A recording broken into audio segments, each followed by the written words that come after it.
3 months ago, I was sleeping behind a diner in Chicago, wrapped in a garbage bag, praying the rain wouldn't soak through my only blanket. My name is Emily Ward. At 29 years old, I had already lost everything: my home, my career, and the people I loved most. My husband Ethan ran off with my sister Claire. Together, they didn't just steal my marriage, they erased my entire existence. I thought I'd hit rock bottom the day I started digging through dumpsters for food, but I was wrong.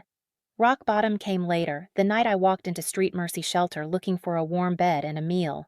Instead, the intake worker froze when she saw my ID. Her hands began to tremble. "Your name is Emily Ward," she whispered. When I nodded, she locked the door, pulled down the blinds, and said the words that shattered everything I thought I knew. "We've been searching for you for 25 years. But let me start from the beginning. I used to believe life had a rhythm you could trust. Work hard, love honestly, and the universe rewards you with peace. At 27, I thought I was living proof of that philosophy. I had a stable job as a senior strategist at Lux Edge Marketing, a corner desk with a skyline view, and a husband who kissed my forehead every morning before I left for work. Ethan Hale was everything I thought I wanted: charming, ambitious, attentive. He brought me coffee exactly how I liked it, strong with a splash of cream. He remembered small things: our anniversary, my favorite flowers, the way I needed silence before big presentations.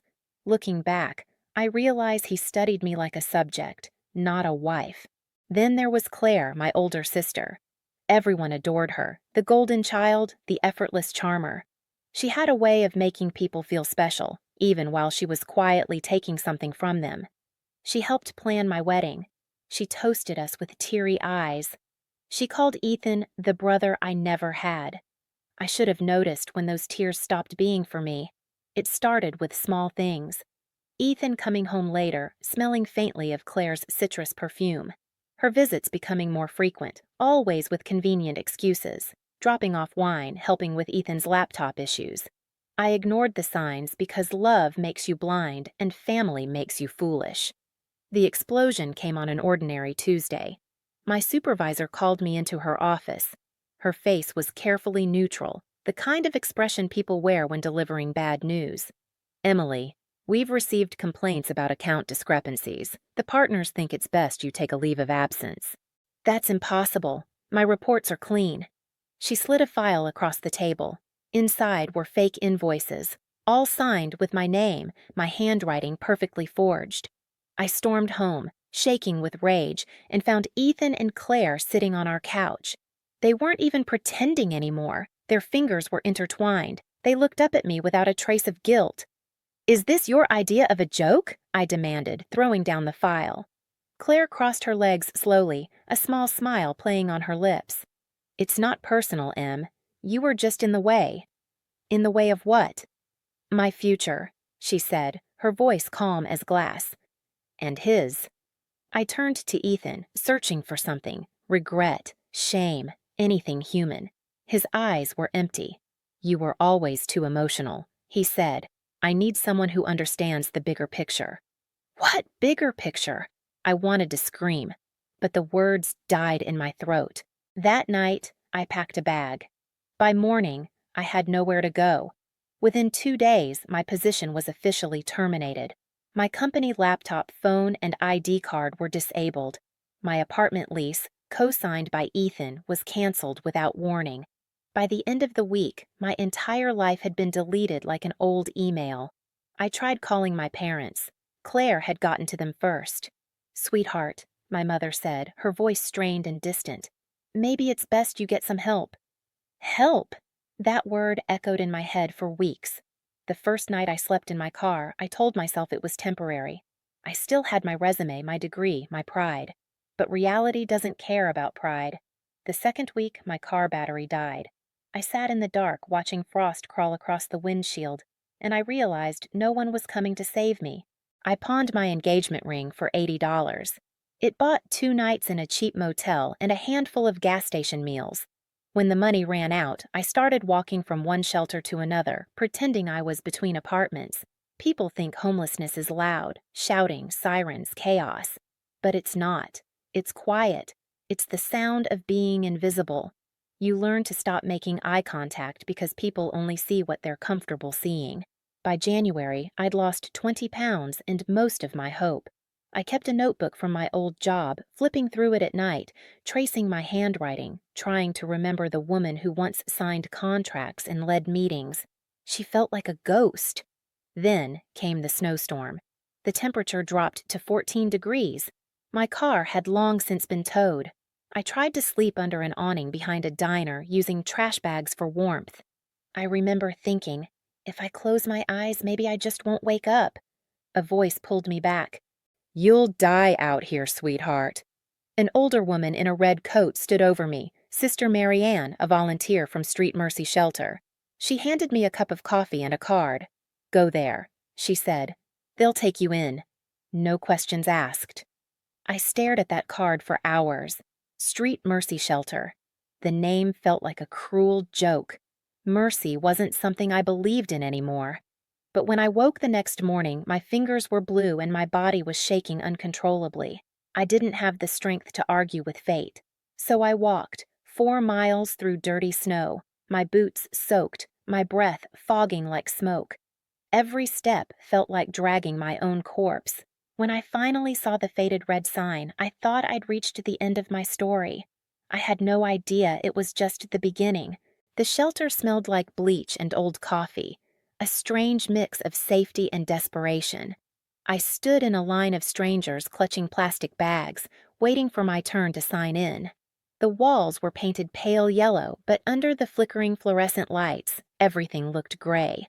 When it was finally my turn, the woman at the desk smiled automatically. Her name tag read, "Joyce Mallory, Intake Supervisor." "Name?" she asked, voice professional but kind. "Emily Ward." Her fingers froze mid-type. The smile faded. She looked at the screen, then at me, then back again like she was trying to solve a puzzle she didn't want to finish. "Date of birth?" "April 9th, 1996. Her pupils dilated. "And place of birth?" "Portland, Oregon." She swallowed hard. "Could you wait here a moment?" Before I could respond, she stood so abruptly her chair slammed against the wall. She hurried to a back office, leaving me alone with the humming computer and nervous whispers from other residents. Then I heard it. The sharp click of a lock. The lobby door had been bolted from the inside. Joyce returned a minute later, pale and trembling. She pulled the blinds shut one by one. "Ma'am," I said, my throat tightening. "Is there a problem?" She picked up the phone instead of answering. Her voice was low but urgent. "This is Station 12. Authorization code 7 Alpha 9. We found her. Emily Ward confirmed." She paused, listening. "Yes, I'm certain. Initiating protocol now." My stomach dropped. "Found me? Found me for what?" Joyce hung up slowly, her eyes never leaving my face. She sat down across from me, folding her shaking hands together. "Emily, I need you to stay calm. Do you have any reason to believe someone might be looking for you?" I almost laughed. "I'm homeless. No one's looking for me." Joyce reached into a locked drawer and pulled out a manila folder sealed with red tape. The words on the front made my blood run cold. "Testament Program, Subject 9, Classified." She opened it carefully. Inside was a photograph of a toddler, maybe 3 years old, with a crescent-shaped birthmark on her left shoulder. The same birthmark I had. "According to this file," Joyce said, her voice shaking, "you're not supposed to exist. You died 25 years ago." The room tilted. My hands went numb. "That's impossible." But Joyce just looked at me with something between fear and awe. "Your name isn't Emily Ward. It's Lydia Cross. Your mother was Dr. Evelyn Cross, one of the most brilliant geneticists of her generation. She worked for a classified government project called Testament, a program designed to create enhanced humans, faster healing, disease immunity, extended cellular regeneration." She turned another page, revealing photographs of sterile rooms, chrome tables, infants in incubators marked with numbers instead of names. "There were 7 test subjects. 6 died before their 5th birthday. You were the only success." I shook my head violently. My parents are David and Margaret Ward. I grew up in Portland. I went to Lincoln Elementary. They were your guardians, Joyce said gently, placed by your mother to protect you. Dr. Cross discovered the project was being sold to private defense contractors. They didn't want to cure diseases, they wanted to weaponize people, so she destroyed everything.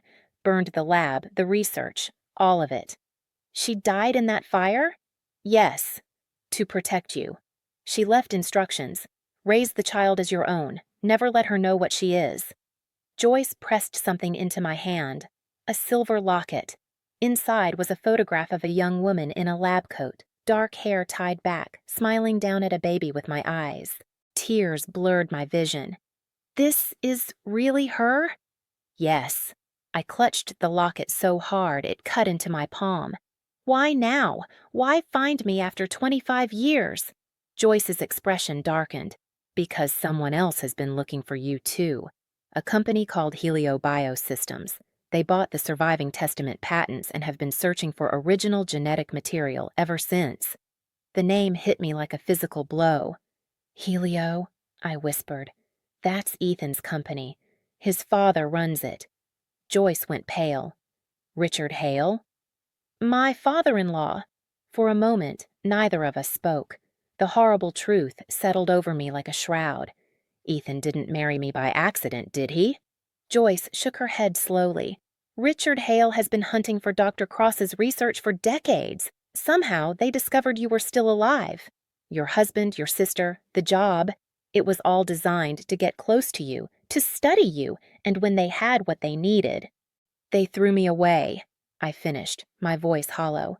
Like garbage. The betrayal suddenly made perfect sense. Ethan's calculated charm, Claire's convenient friendship, the surgical precision with which they dismantled my life. I wasn't just betrayed, I was hunted. Before Joyce could respond, headlights swept across the window blinds. Tires screeched outside. Voices shouted commands. They're here, Joyce breathed. They found you. She grabbed my wrist. There's a back exit. Federal agents are 3 minutes out. You need to run. But I don't understand. How do you know all this? Why is this shelter? Your mother chose this location, Joyce said quickly. Street Mercy has always been a safe house. I've been waiting for you my entire career. Glass shattered somewhere behind us. Men's voices filled the hallway. Joyce shoved me toward the rear door. Go, now. Don't trust anyone who isn't wearing a federal badge. I ran. And behind me, I heard a voice I recognized, cold, controlled, terrifyingly familiar. Ethan's voice. Find her. She doesn't leave this building alive. The bullet grazed my arm as I burst through the back door. Pain exploded through my shoulder, hot and immediate. Blood soaked my sleeve. But something strange happened as I ran. The pain began to fade. By the time I reached the end of the alley, the wound had already stopped bleeding. I didn't have time to process it. A black SUV screeched to a halt in front of me. The driver's door swung open and a man stepped out. Tall, trench coat flapping in the rain, federal badge glinting under the streetlights. Emily Ward, I'm Director Mason Blackwood. Get in. Now. Behind me, gunfire cracked through the night. I didn't hesitate. The SUV launched forward before I'd even closed the door. Through the rear window, I watched the shelter disappear in a chaos of flashing lights and smoke. Joyce, I gasped. The woman who helped me... She's being extracted, Blackwood said. Focus on staying alive. For the next 72 hours, I lived like a ghost. Blackwood's team hid me in a safe house outside the city. A cold, concrete box with bulletproof windows and perpetual silence. Doctors examined my arm. The bullet wound, which should have taken weeks to heal, closed in 3 days. Accelerated cellular regeneration, one of them murmured, scribbling notes. Just like the files described. On the 3rd night, Blackwood came to see me. He dropped 2 folders on the table. You have a choice, he said. Folder 1, new identity, new country, complete protection. You disappear forever. And folder 2? You help us take down Biosystems from the inside. I opened the 2nd folder. Photographs of Ethan, Claire, Richard Hale, financial documents, research facilities, a web of corruption spanning decades. They've been experimenting on people, Blackwood continued. Illegal human trials, children, mostly. Your mother tried to stop them 25 years ago. She failed. The program went underground and got worse. I stared at Richard Hale's photograph, silver-haired, distinguished, the kind of face people trusted with their investments and their futures. Why me? I asked. Why not just arrest them? Because the evidence we need is buried inside their most secure facilities. We need someone who can get close, someone they would never suspect. He paused. Someone with a very personal reason to see them destroyed. I thought about Joyce, risking everything to protect a stranger. I thought about my mother, dying in flames to give me a chance at life. What would I have to do? Blackwood smiled grimly. Become someone else. The transformation took 3 months. Emily Ward was officially declared dead, a victim of the shelter shooting. A closed casket funeral followed. My parents attended. Claire and Ethan stood in the front row, dressed in black, performing grief like the actors they were. I watched from across the street, hidden under an umbrella. When Claire pressed her face into Ethan's shoulder and pretended to cry, I made myself a promise. They would pay. Not quickly, not mercifully.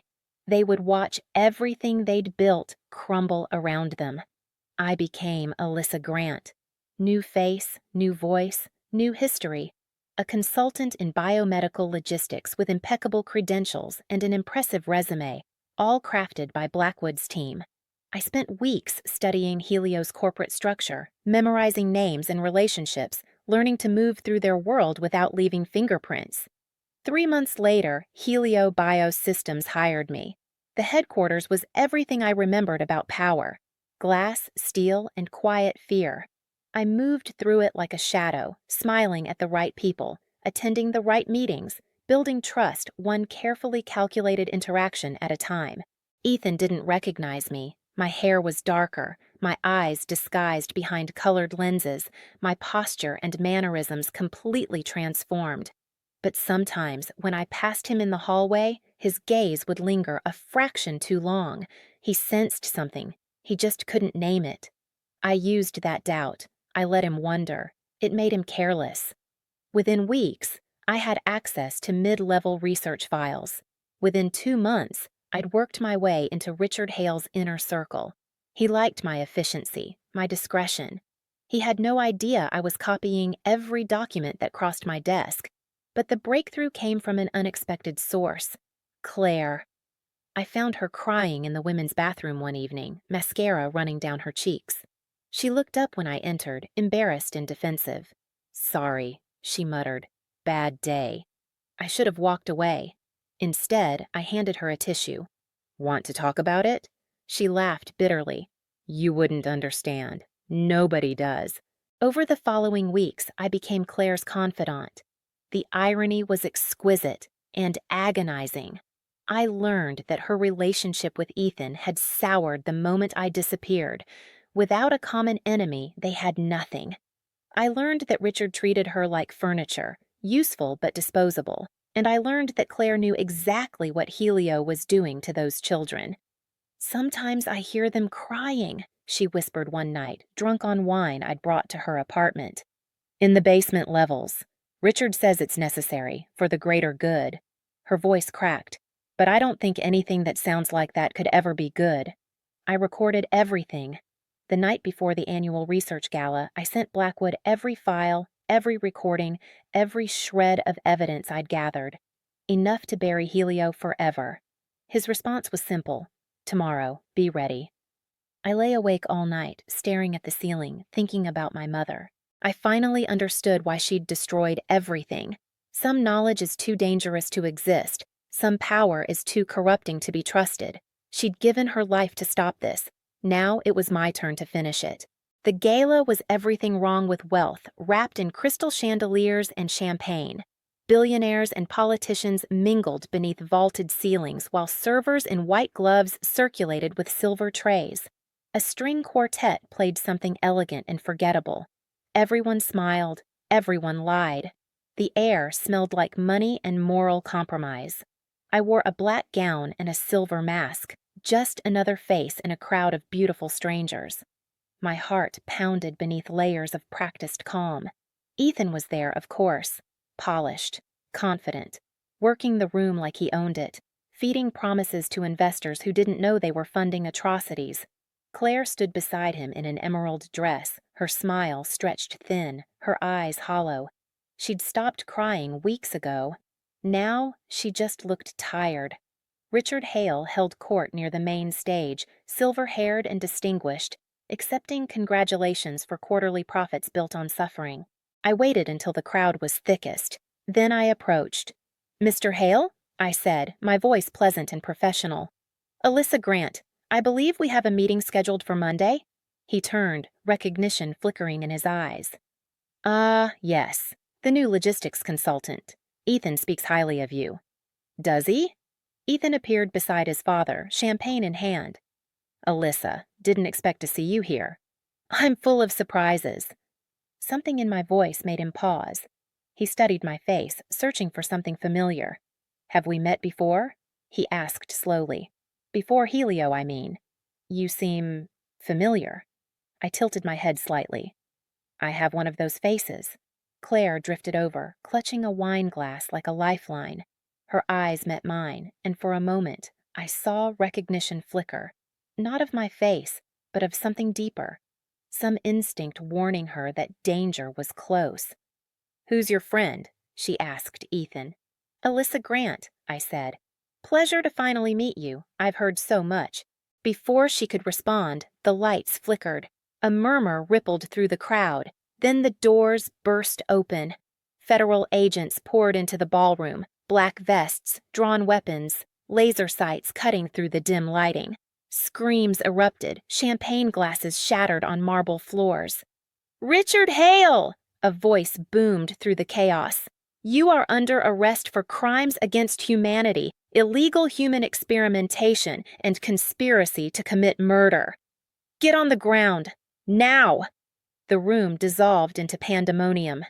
Richard tried to push through the crowd, but agents swarmed him from every direction. His distinguished facade crumbled as handcuffs clicked around his wrists. Ethan spun toward the exit and found himself facing 3 agents with weapons raised. "Don't move!" He dropped to his knees, hands raised, face pale with shock. Claire stood frozen, wine glass still clutched in trembling fingers, watching her carefully constructed world collapse around her. I walked through the chaos like a ghost, untouched, unhurried, until I stood directly in front of Ethan. He looked up at me, confusion giving way to dawning horror as I removed my mask. "Emily?" I smiled. "Not quite, but close enough." "That's impossible. You're dead. He stopped, realizing what he'd almost admitted. "You killed me?" I finished. "No. You just thought you did, but I'm harder to destroy than you realized." Agents hauled him to his feet. His eyes never left my face. "This isn't over," he hissed. "You have no idea what you've done. The research, the work, it was going to change the world." "The work killed children," I said quietly. "It tortured people. It turned human beings into products. My mother died trying to stop it, and now I have." His expression crumbled. "Emily, please. Whatever you think you know." I leaned close, my voice barely a whisper. "You took everything from me. My home, my family, my name. You made me sleep in the snow and dig through garbage for food. You watched me suffer and felt nothing." I stepped back, letting the agents drag him forward. "Now you'll spend the rest of your life in a cage, knowing that the woman you tried to destroy is the one who put you there." I turned to Claire, who hadn't moved since the agents arrived. Tears streamed down her face. "Em," she whispered, I didn't know it would." "Yes, you did," I said. "You knew exactly what you were doing. You just didn't care." I walked away before she could respond. Some words aren't worth hearing. By midnight, Helio Bios was finished. The arrests made international headlines. Government agencies seized every asset. The research facilities were raided, the children rescued, the victims identified. Every survivor received treatment and compensation from a restored program, now run by people who understood that medicine should heal, not exploit. My mother's research finally became what she'd intended: mercy, not manipulation. 3 weeks later, Blackwood brought me a small silver box. "We recovered this from the original Testament site," he said. "Your mother's personal drive. It survived the fire." Inside was a USB drive and a folded note, yellowed and fragile. My hands trembled as I opened it. The handwriting was elegant. The ink faded.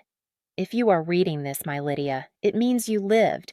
Forgive me for the lies, the danger, the fear. I could not save the world, but maybe you can. Do not let them use you. Do not let them turn life into property. You were made for healing, not for war. All my love, always." Mom, I pressed the note to my chest and whispered, "I made it, Mom, and I won."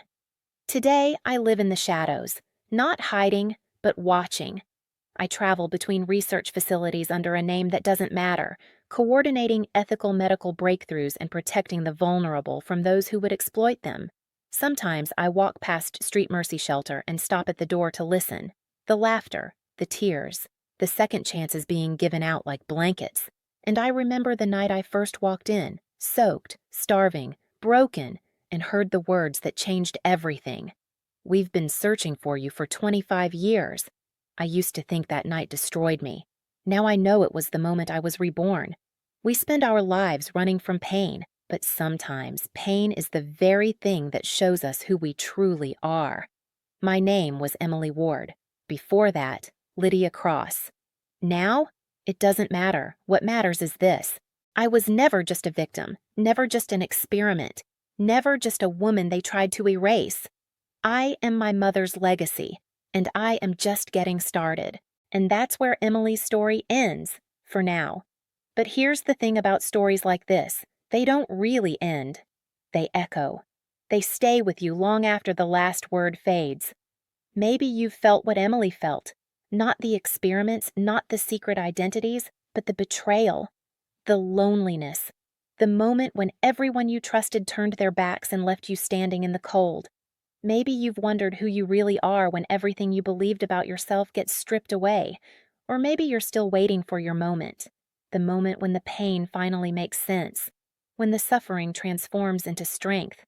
Emily thought her story ended behind that diner. She was wrong. Your story isn't over either. So let me ask you something. If you were Emily, would you have chosen revenge? Would you have walked into that gala and watched everything burn? Or would you have taken the new identity and disappeared forever? Drop your answer in the comments. I read every single one. And if this story made you feel something, anger, hope, sadness, satisfaction, hit that subscribe button. Because this is just the beginning. Every week, I bring you stories of ordinary people pushed to extraordinary limits. Stories about survival, about justice, about becoming someone the world never expected you to be. Click the bell so you don't miss the next one, because next time, the story gets darker, and the revenge, it gets personal. I'll see you then.